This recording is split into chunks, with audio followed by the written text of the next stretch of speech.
saya Elvia Febriani, NIM 1811011. Saya berasal dari kelas PAI 6A. Video ini dibuat untuk memenuhi tugas UTS mata kuliah Psikologi Kepribadian yang diampu oleh Ibu Misga Zulfa, SPDI MA.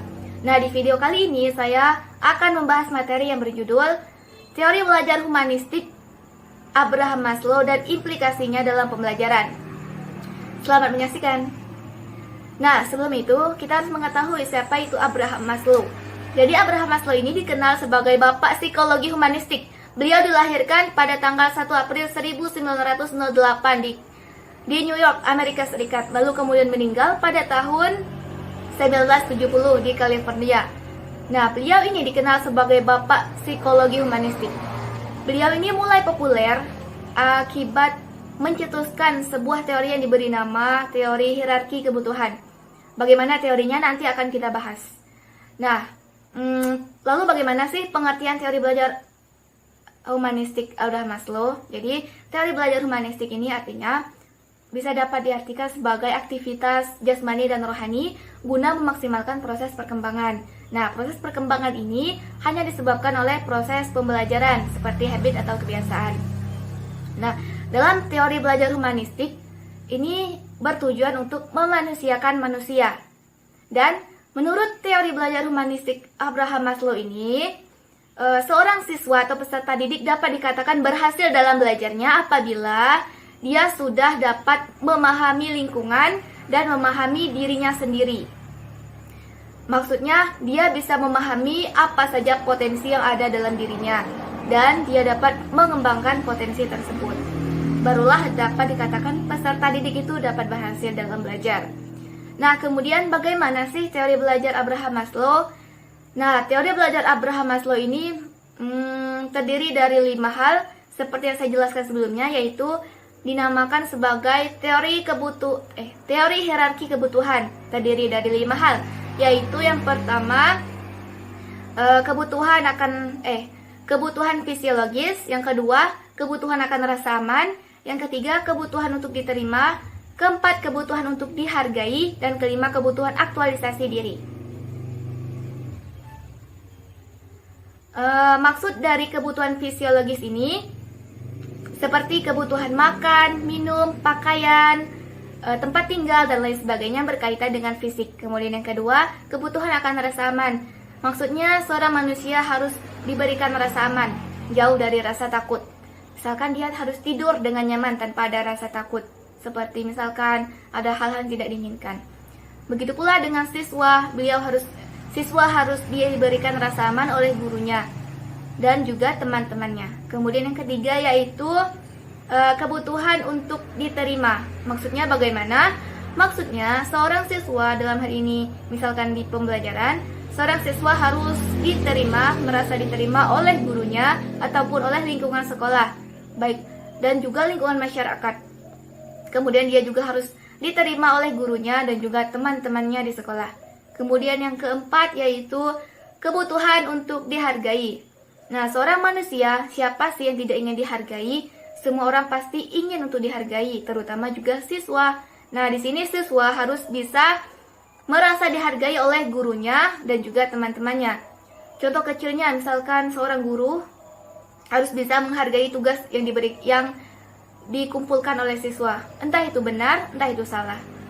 Jangan misalkan salah dan tidak sesuai dengan ekspektasi kita, malah melempar tugas itu. Bukankah itu perbuatan tidak etis sebagai seorang guru? Jadi seorang guru harus menghargai siswanya, baik itu tugasnya benar atau salah dalam hal tugas. Itu contohnya. Kemudian yang kelima yaitu kebutuhan aktualisasi diri. Maksudnya bagaimana? Seorang siswa harus mengetahui potensi-potensi yang ada dalam dirinya dan harus dapat memanfaatkannya dengan baik. Nah, itu adalah teori belajar humanistik Abraham Maslow. Kemudian bagaimana sih implikasinya dalam pembelajaran?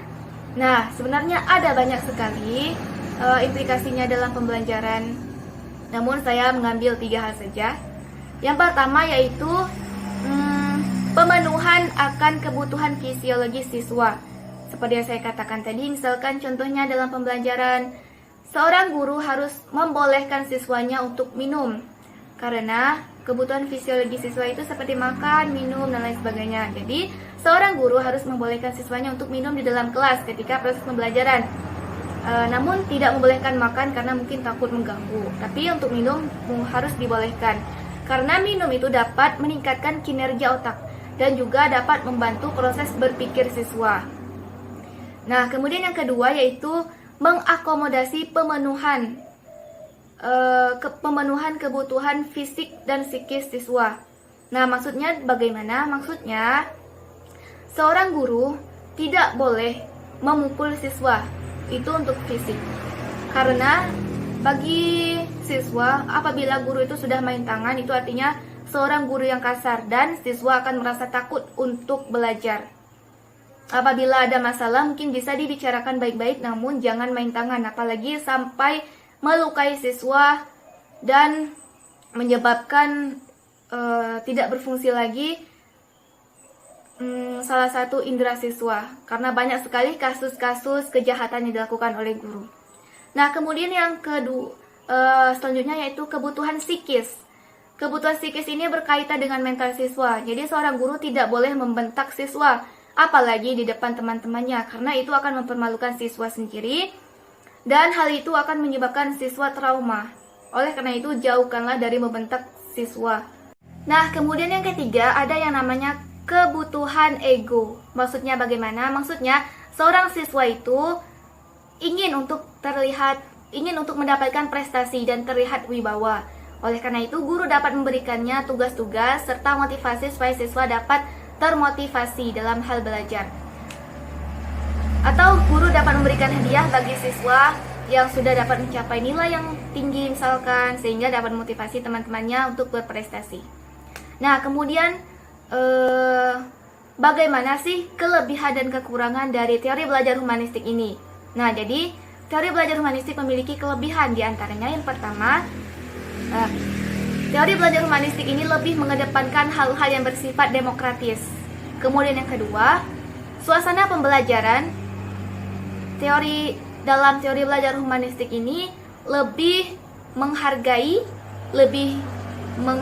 baik itu menghargai pendapat, argumen, ataupun perbedaan pendapat para siswa.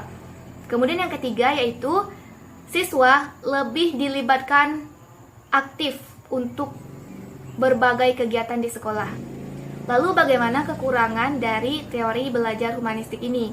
Nah, ada 3 hal juga. Yang pertama yaitu teori belajar humanistik ini tidak dapat diuji dengan mudah. Yang kedua yaitu bagi siswa yang belum mendapatkan atau menemukan potensi dirinya, maka akan tertinggal dalam proses pembelajaran.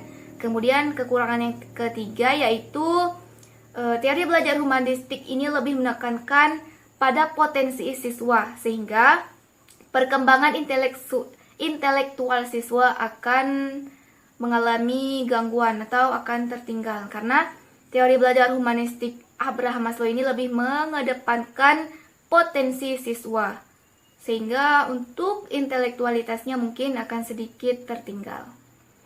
Baiklah, hanya itu yang dapat saya sampaikan mengenai materi teori belajar humanistik Abraham Maslow dan implikasinya dalam pembelajaran ini.